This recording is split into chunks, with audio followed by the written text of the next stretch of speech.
guys! Today I will be teaching you how to make 2 charms and a pair of earrings perfect for Thanksgiving. First we will make the earrings.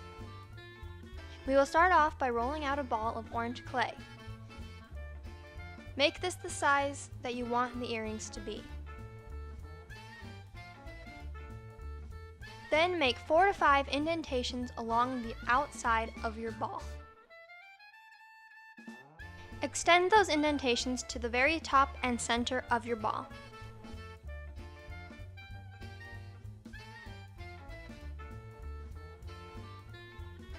Make little indentations in between the 5 bigger indentations.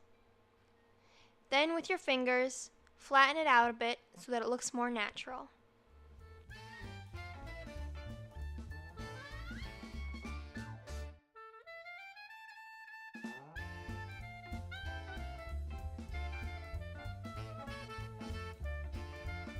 Once you like the way it looks, poke a hole in the top center of your pumpkin.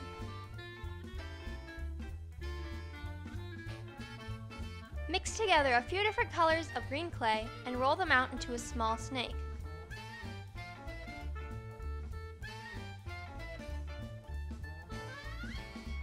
Then cut off a small stem from the snake.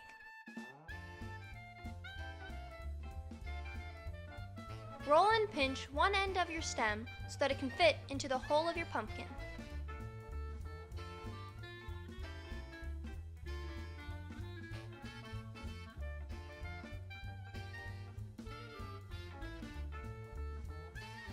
Push it in gently and then bend the top slightly so it looks more natural.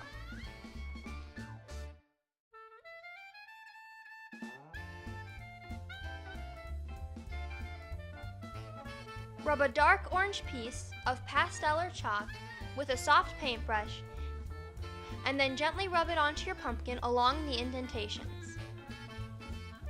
I try and concentrate the darker areas at the top and bottom of the pumpkin and leave the middle of the pumpkin the lighter orange clay color.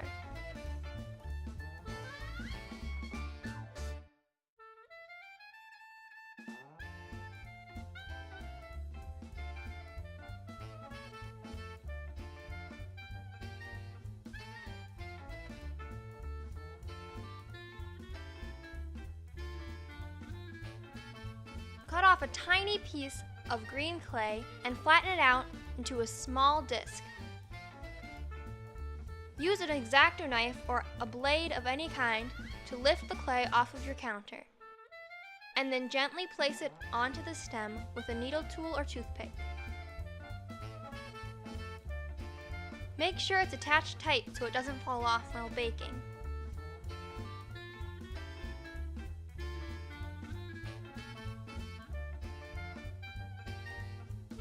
Once you're happy with the way it looks, take an eye pin and measure it up against your pumpkin. Cut the eye pin slightly shorter than the entire length of your pumpkin. And then stick it into the middle of the pumpkin behind the stem and leaf.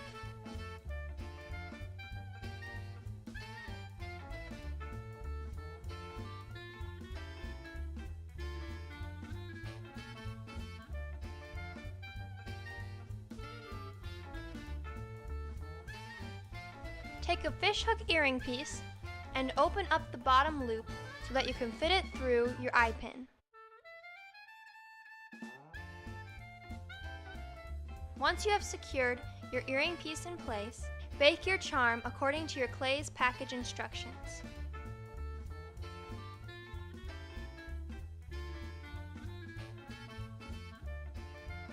The first charm I will be showing you how to make is a candy corn charm. I will make this charm by using the cane technique.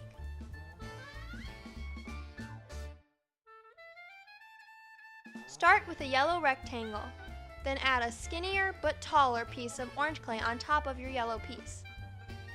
Then add an even skinnier and smaller white rectangle on top of the orange one. Pinch the sides so that it forms a triangle, and then round off the top.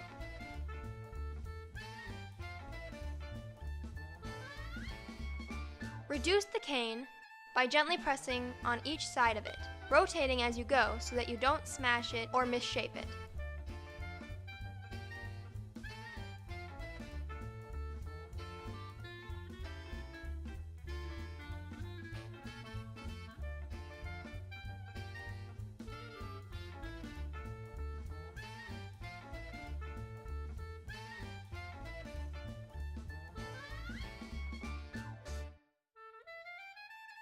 Once the cane is the size you want your charms to be, refrigerate it for a few minutes so that it is easy to cut into. Once it is firm to the touch, take it out of the fridge and cut slices into the cane.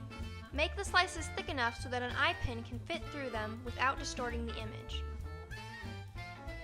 Using my fingers, I gently round off the edges.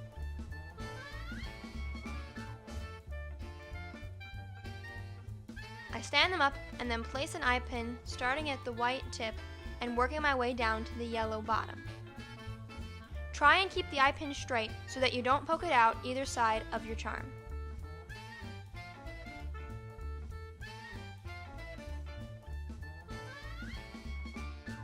The last charm I will be showing you how to make is a scented pumpkin pie charm. I start off with orange clay mixed with a little bit of brown clay. I add cloves and cinnamon to my clay to scent it and to give it texture.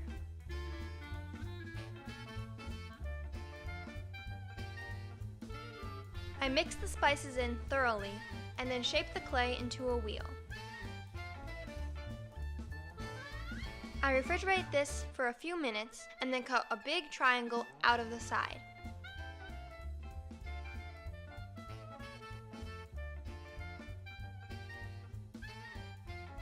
I cut that triangle in half and then use one of the pieces as my pumpkin filling.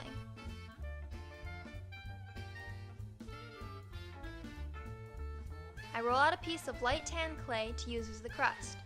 Then I place the pumpkin filling on top of the crust and cut out a big triangle that fits the sides of the filling and extends farther out.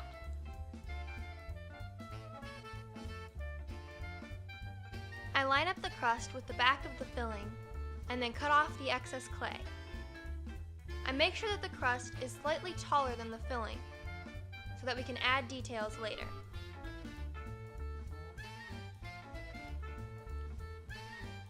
Once I like how the crust looks, I add 2 indentations with a needle tool. I then round them out with a toothpick .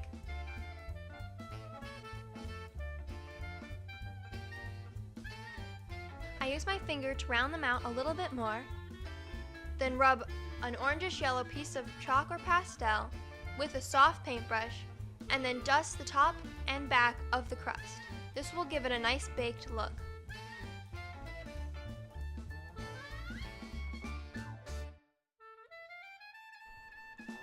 The way I make whipped cream is with a small amount of liquid clay and a little bit of white clay. I mix them together until they form a smooth paste.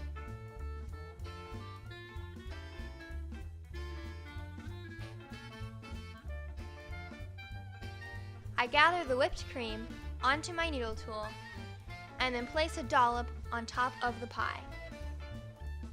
I twirl the needle tool in a circular motion to give it that classic whipped cream look. I use my toothpick to make it a little bit more curly and give it a little point at the end. Push an eye pin into the back of the crust and then bake it according to your clay's package instructions. And here are the finished pieces. You can give these as gifts or keep them for yourself. I hope you really liked this video, and if you did, subscribe and comment below what you'd like to see me make next. Thank you so much, and God bless you.